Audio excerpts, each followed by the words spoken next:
आपके शेड्यूल में social media के लिए, दोस्ती यारी के लिए, घूमने फिरने के लिए बहुत जगह है, अगर बेटा आपके सपने छोटे हैं, अगर आपका एम छोटा है। अगर आपका एम बड़ा है तो कोई जगह नहीं। पर आपके लिए कमाल की बात यह है, सारे रूल्स डिकोड हो गए हैं, आपके पास फॉर्मूला है। कितने बच्चों के पास ये फॉर्मूला ही नहीं, उनको पता ही नहीं क्या करना है। आपको 12 घंटे टारगेट करना है, स्टडी 12 आवर अ डे।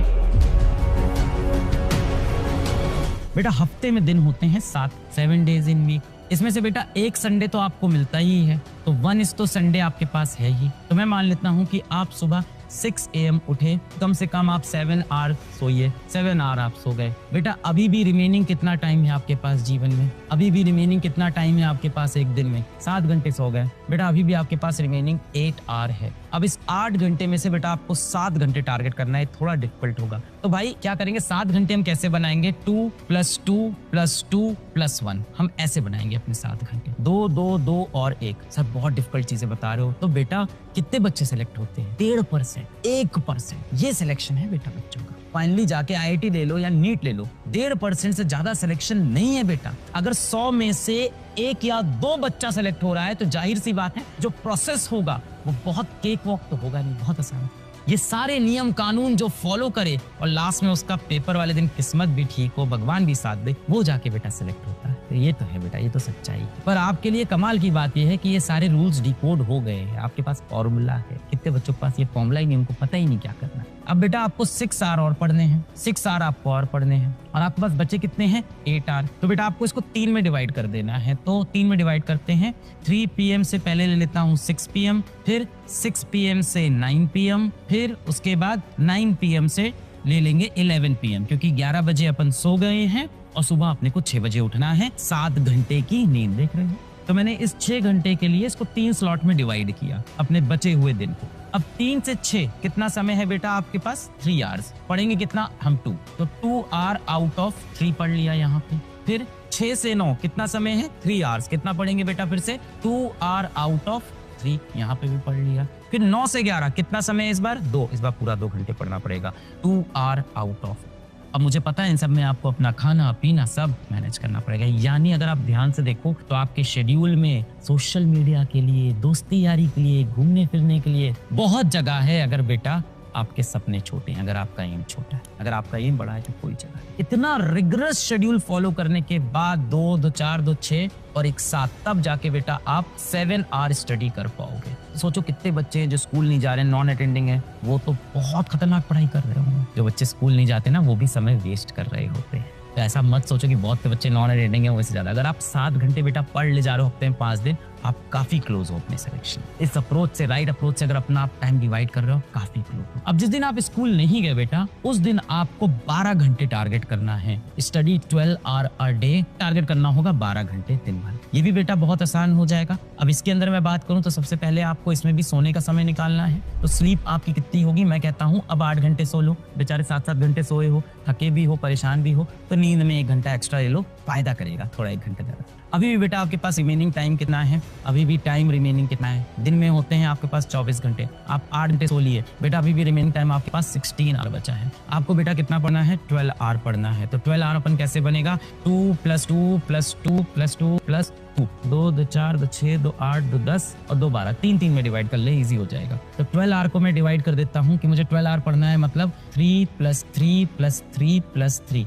तो मेरे पास 4 स्लॉट होने चाहिए। तो 16 घंटे को 4 स्लॉट में डिवाइड करते हैं। मान लेते हैं बेटा आप सुबह उठते हैं, you wake up at 8 AM। कोई बेटा हो सकता हो बच्चा 6 बजे उठे, कोई हो सकता हो 10 बजे उठे, अपने हिसाब से अपना बना लेना। 8 घंटे सो रहे हैं। ये जो बच्चा है रात को 12 बजे सोया है, सुबह 8 बजे उठ गया है। अब इसके पास दिन भर में 16 घंटे हैं, जिसमें 12 घंटे पढ़ाई करनी है। तो अब मैं इस 16 घंटे को बेटा 4 स्लॉट्स में डिवाइड कर देता हूँ। इस 16 घंटे को 4 स्लॉट्स में मैं डिवाइड करता हूँ। तो चलो शुरू करते हैं। 8 बजे उठा है मान रहे हैं, तो एक हो गया 8 AM से इसका 12 PM पहला स्लॉट, दूसरा हो गया 12 PM से 4 PM का स्लॉट, तीसरा हो गया 4 PM से 8 PM का स्लॉट, और चौथा हो जाएगा बेटा 8 PM से रात वाला 12 AM का। अब ये 4-4 घंटे के स्लॉट हैं और आपको हर बार 3-3 घंटे पढ़ने हैं। यहाँ आपके पास 4 आवर्स हैं, आपको कितना पढ़ना है? 3 आवर आउट ऑफ 4।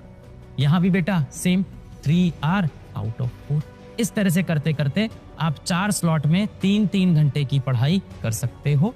और इफेक्टिवली यहाँ से 12 घंटे निकाल सकते हो। देखो थोड़ा डिफिकल्ट होगा, मैं मान रहा हूँ, तो हो सकता हो 12 ना हो 10 घंटे हो जाए, फिर भी एडवांटेज है। पर हफ्ते में अगर 2 दिन भी आप ये कर ले गए तो आपके पास एडेड एडवांटेज हो गया बेटा। कितना मैंने बोला था, मिनिमम 4 से 5 घंटा दिख रहा है, 10 घंटे 11 घंटे, एक दिन 10 पढ़ ली, एक दिन 11 पढ़ ली, तो 3-4 घंटे एक्स्ट्रा आप पढ़ रहे। तो ये तो बेटा आपको फॉलो करना होगा। जो लोग स्कूल नहीं जा रहे वो टारगेट करें, नॉन अटेंडिंग के अंदर 12 आवर की जगह वो 10 आवर का टाइम ले लें।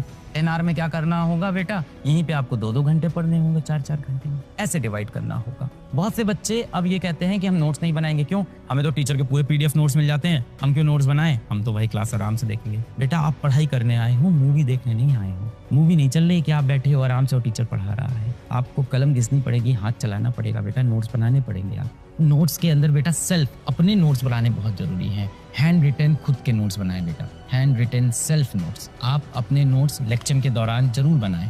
नोट्स बेटा हमेशा अपने होने चाहिए। कई लोग कहते हैं नहीं सर नोट्स तो मैं कॉपी कर लूंगा, मैं अपने दोस्त का ले लूंगा। बेटा दोस्त के नोट्स और दोस्त की गर्लफ्रेंड सिर्फ देखने में अच्छी लगती है, मिलती कभी नहीं है, समझ में कभी नहीं आती। ऐसे नोट्स बनाओ कि आपको खुद समझ में आ जाए। कई बच्चे कहते हैं कि सर एक बार पहले नोट्स को मैं रफ बनाऊंगा, फिर उसको फेयर कर लूंगा। पहले एक बार रफली बनाएंगे, फिर क्लास के बाद उसको फेयर करेंगे। कई बच्चे ऑफलाइन कोचिंग करते हैं कि हम यहाँ रफ नोट्स बनाएंगे, घर जाके फेयर करेंगे। बेटा आप सिर्फ समय बर्बाद कर रहे हैं।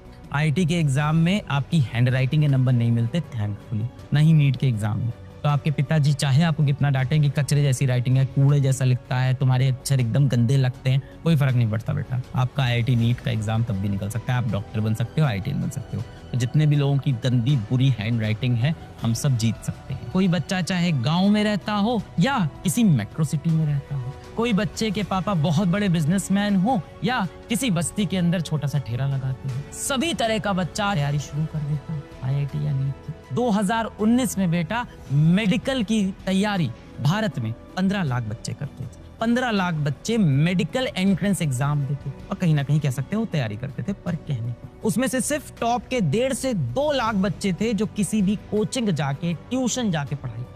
वहां उनको मिलते थे वो टॉप के मास्टर्स, वो टॉप का कंटेंट, वो टॉप के असाइनमेंट। ये सब बेटा वंचित थे, 13 लाख बच्चे वंचित थे इन सब। सिर्फ टॉप के 1.5-2 लाख बच्चे होते थे जो अफोर्ड कर सकते थे, वो लेते थे। आज कंटेंट यूट्यूब पे फ्रीली अवेलेबल है। अब बेटा समय ना सबके पास लगभग बराबर है। एनर्जी बेटा आपके ऊपर डिपेंड करती है कि आपकी कितनी एनर्जी, वो भी मुझे लगता है क्योंकि अभी आप यंग एज में हो। ऐसा नहीं है कि आप लोग बहुत बुढ़े हो गए हैं, 70-80 साल के हैं, किसी को दिल की बीमारी है, किसी कोई और बीमारी है, तो सबकी एनर्जी अलग अलग है। नहीं, अभी आपकी लगभग एनर्जी भी सेम है, तो यहाँ से भी बहुत ज्यादा फर्क नहीं पड़ रहा है। तो आउटपुट डिपेंड करता है बेटा किस चीज पे, आउटपुट अब डिपेंड करता है इस कांस्टेंट के पे।